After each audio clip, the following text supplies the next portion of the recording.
to hear a conversation between an agent and Scott. First, you have some time to look at questions 1 to 5.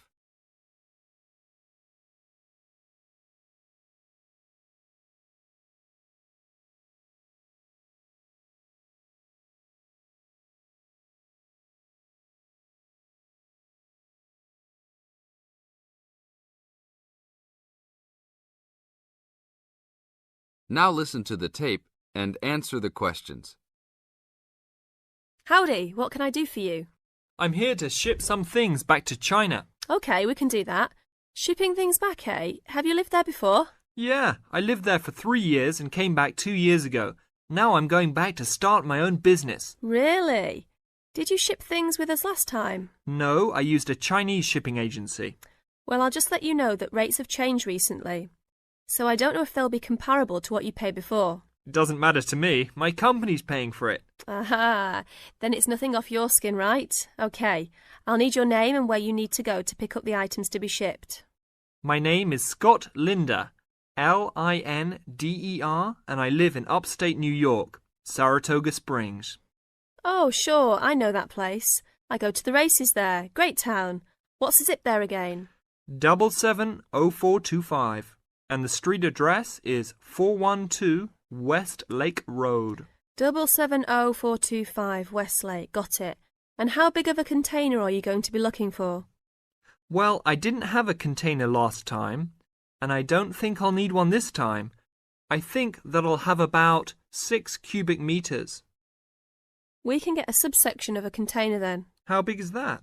It's 2 meters wide and 3 meters long. 2 meters high, right? Yes, sir.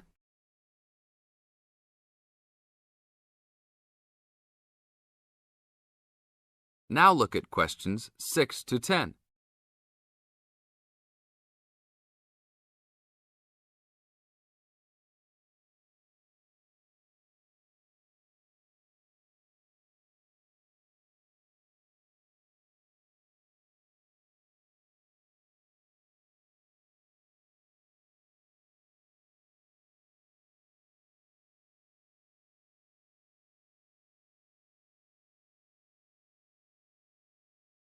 As the talk continues, answer questions 6 to 10. And for customs, I need to know what sort of items will you be shipping? Mostly furniture. But we'll also have quite a few boxes of books too. Any clothing? Nope, but we'll have some bicycles and wood that we use for a loft bed. Be careful with those bicycles. I hear bicycle theft is a big problem in China. Not if you know how to secure your bikes and where to store them. Well, good luck. How valuable do you want me to list the entire shipment as being? Let's say about $3,500. Great. Now you'll also have to go over to the customs department to check with them about shipping the wood over to China. I know there are concerns about termites, bugs, etc. No problem. It's the same wood I brought over from China last time. Then you should be okay.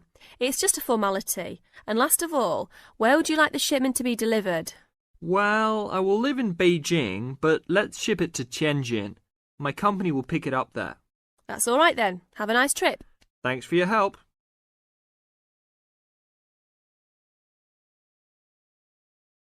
That is the end of part 1.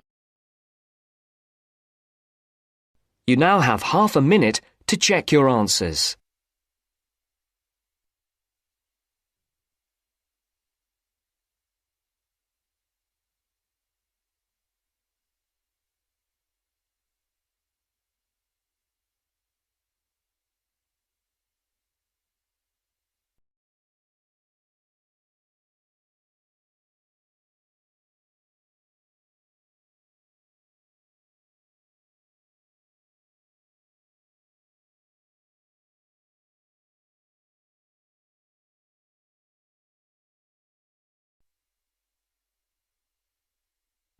Now turns to part 2. Part 2. You will hear a trainer giving a talk to people who want to learn outdoor survival skills. First, you have some time to look at questions 11 to 16.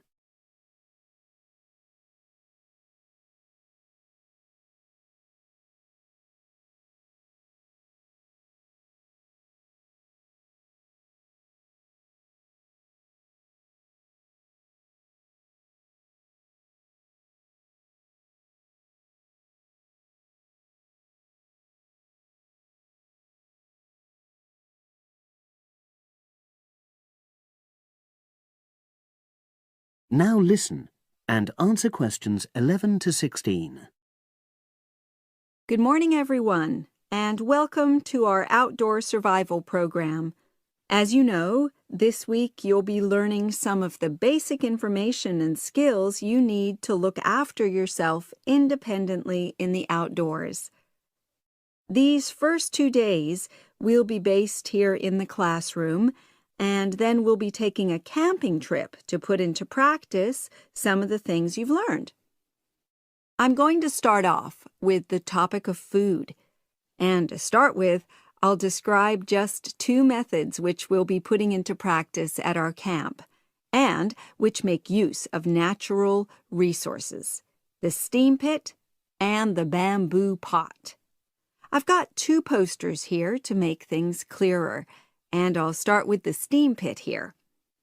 To make this, you'll need some dry sticks, some grass, some loose earth, and some stones. And for this week only, some matches. The first thing you do is to dig a shallow pit in the place you've chosen to do your cooking. Let's say about 25 centimeters deep and 30 centimeters wide. Your sticks have to be a bit wider than the pit because you have to put a line of them along the top from one end of the pit to the other. Before setting light to these, you take some large stones and arrange them on top. Then you start the fire and wait till the wooden platform burns through and the stones fall into the pit. At this point, brush away any pieces of hot ash from the stones. You can use a handful of grass, and then take another stick and push it down into the center of the pit, between the stones. After that, you cover the whole pit with a thick layer of grass. And then you can put your food on it, wrapped in more pieces of grass, like parcels. Finally, cover the whole thing with earth. You have to pat it firmly to seal the pit.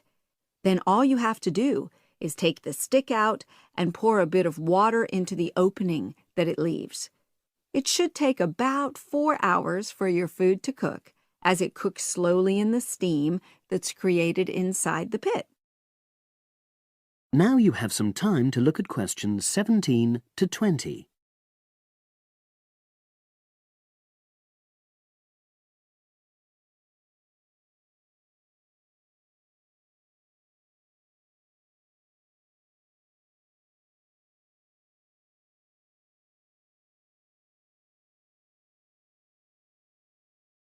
Now listen and answer questions 17 to 20.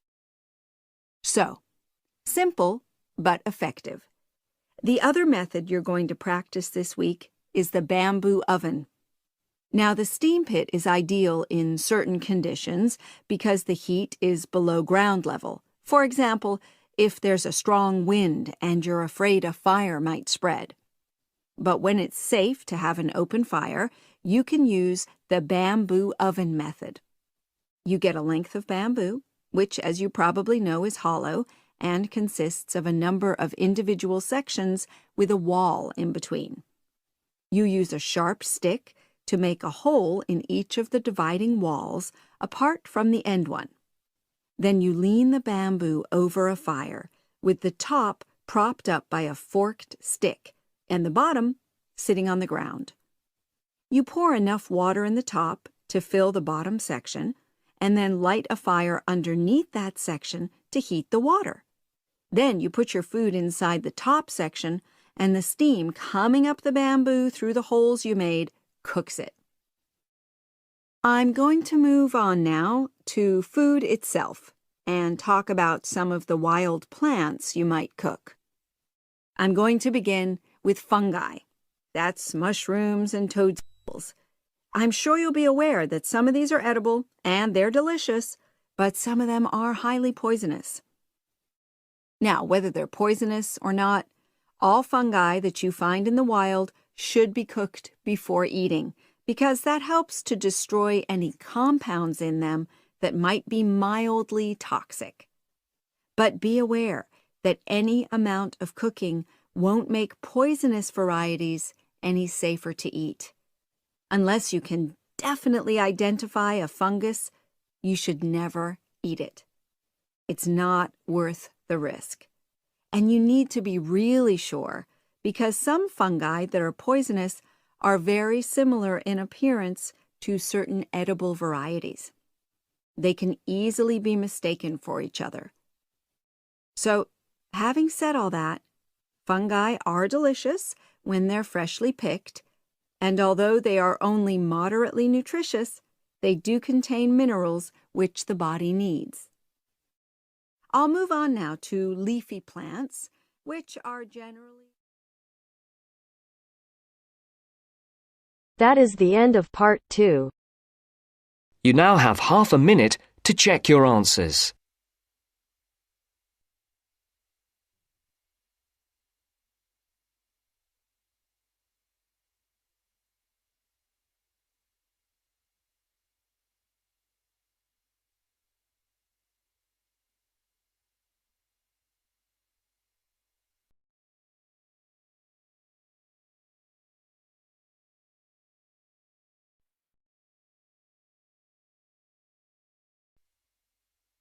Now turns to part 3. Part 3. You will hear a conversation between Helen and her tutor. First, you have some time to look at questions 21 to 25.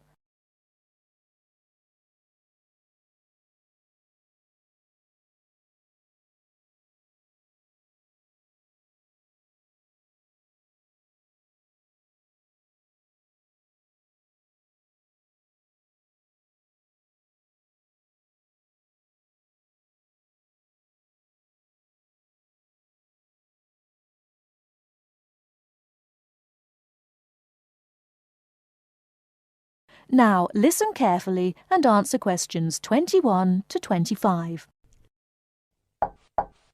Come in. It's you, Helen. What can I do for you? Well, it's about that essay on non-verbal communication. I'd like a bit of advice, if that's all right. By all means. That's what I'm here for. How can I help you? It's about that survey you asked us to carry out about body language. Oh, yes. I asked you to investigate what sort of touching is permissible between friends of the same sex and friends of the opposite sex. That's it. And then you wanted us to go on to compare the answers we obtained from people from our own culture with the answers of people from other cultures. Well, that shouldn't be too difficult. There are students here from dozens of cultures, including Asia and the Middle East. Go and ask them. That's the problem. I'm not sure how to word the questions. Before you hear the rest of the talk, you have some time to look at questions 26 to 30.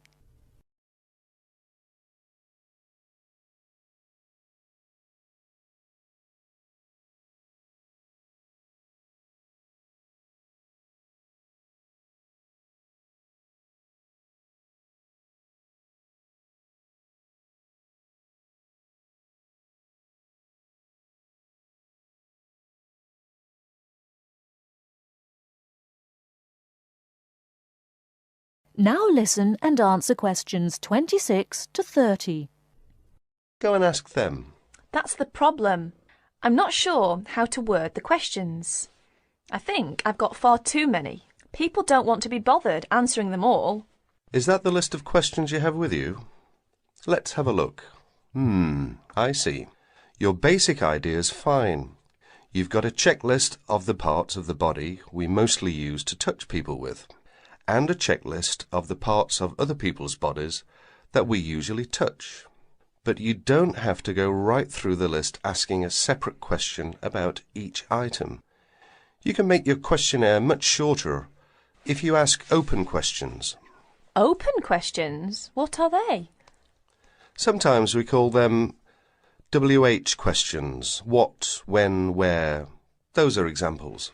Oh, I see. Yes, we learned about them in grammar. I hadn't realised how useful they'd turn out to be. I could just ask one open question about each subject and tick the answers I receive. That's right. Now, let's have a look at the list of parts of the body you're going to ask about. I see. You've got the head, arm and hand, and, It's over the page. The back, leg and foot. What about the shoulder and the thigh? They're important areas, and there are some others you should include too. Oh, yes, of course. I was in a rush and forgot those. What about asking people how they feel about being touched? Surely, it's hard for people to put that sort of feeling into words. Yes, you're right. That's why it's essential to work out a rating scale for each response. Can you tell me a bit about how to use rating scales? Well, there's no way to measure how strongly a person feels about something, of course. All we can go on is what they report about their feelings. So what we do is offering them choices of ways to express how they feel. Very strongly, strongly, or not at all. That would be an example of a rating scale. In this case, as your survey is only a small trial sample, I suggest you use that 3-point rating scale I've just described. Very strongly, strongly, or not at all. That'll be enough to enable you to draw some broad conclusions. You may go on to refine your survey later if you decide to specialize in the study of non-verbal aspects of behavior. Thank you. I'm much clearer now. Could I ask you one last question? I'm afraid I've got a brain like a sieve, but I just can't remember the technical term you told us for the study of touch. It sounded like happy, but of course it isn't. Oh, you mean haptics. Haptics. Of course, haptics. That's it. Happy to be of service. That is the end of part 3. You now have half a minute to check your answers.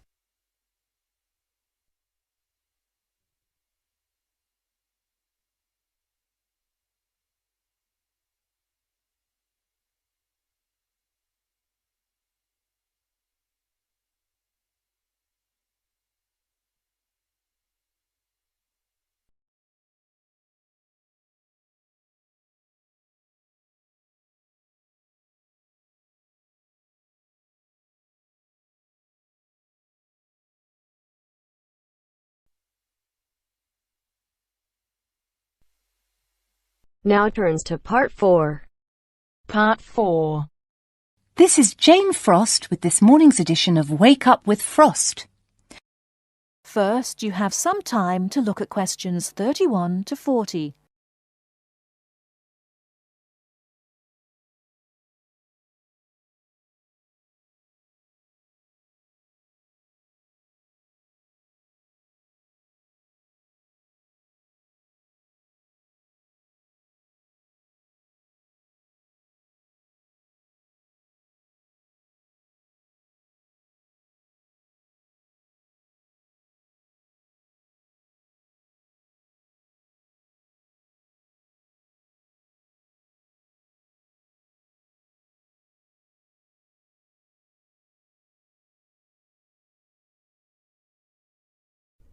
Now listen carefully and answer questions 31 to 40.